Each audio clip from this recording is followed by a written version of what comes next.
Mullah Nasruddin se promène avec son fils. Ils aperçoivent un œuf sur le sol.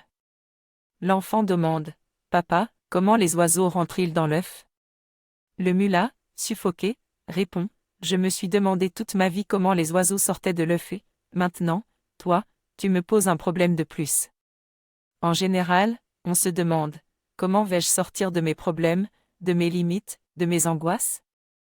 Peut-être la solution consisterait-elle à se demander comment on y est entré. Le maître dit « Dis-moi d'où tu viens, je te dirai où tu vas. » Comment suis-je entré dans ce problème pour pouvoir en sortir?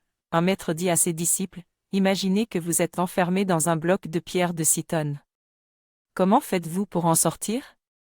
Beaucoup d'élèves trouvent des solutions incroyables comme, par exemple, en le perforant, en le dynamitant, en se projetant dans un voyage astral à l'extérieur. Un idiot répond, comme ça, et il fait un pas en avant comme pour simuler qu'au fond le bloc n'existe pas. Le bloc de pierre est mental, inventé. Pour sortir d'un bloc inventé, on fait un pas en avant. L'angoisse et les fantasmes que tu portes ne sont pas réels. Ce sont des illusions. Quand on arrive à la paix de l'idiot, il ne peut plus y avoir de bloc. La paix de l'idiot sacré, c'est la paix du mat du tarot de Marseille. Il porte toute sa richesse dans son baluchon. Il est essentiellement riche et toujours accompagné. On peut aussi voir ce même personnage complètement pauvre et toujours mordu.